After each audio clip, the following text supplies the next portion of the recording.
Hi, this is a quick video on how to set up small groups in Google Meets.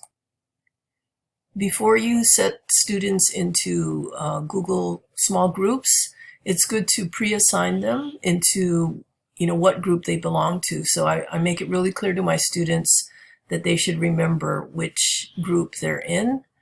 And for my students, I let them sign up for their own group, but you can do whatever you prefer to do. So as you get ready to run small groups during your class, you need to have two windows open on your computer.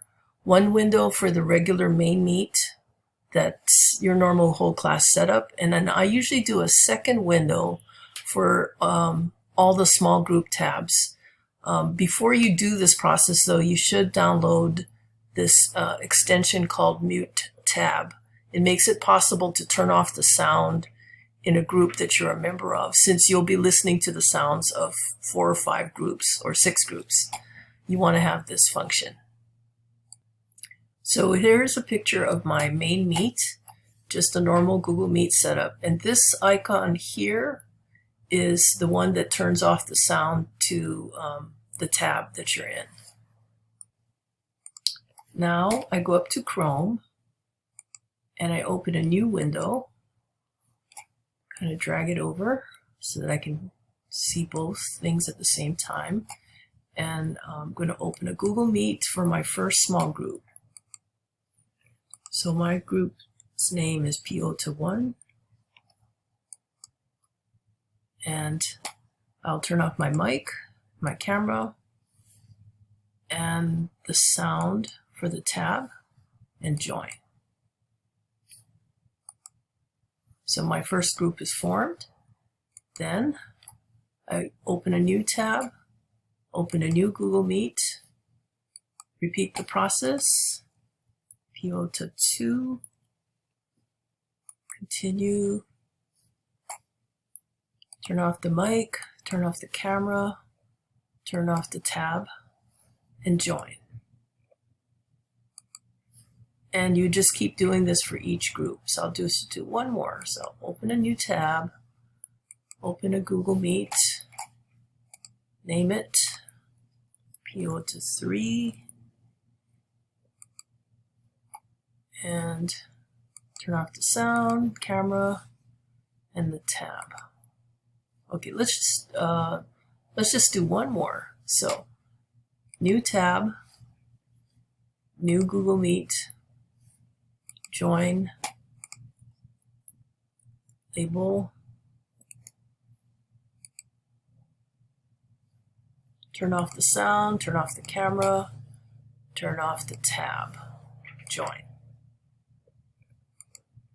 Okay, so now I'm actually a part of 5 groups. My main meet, which has everything running, as well as 4 small groups. So this is PO1. My first tab is PO1. My second tab is PO2. Oh, I forgot to join PO3, so I better join.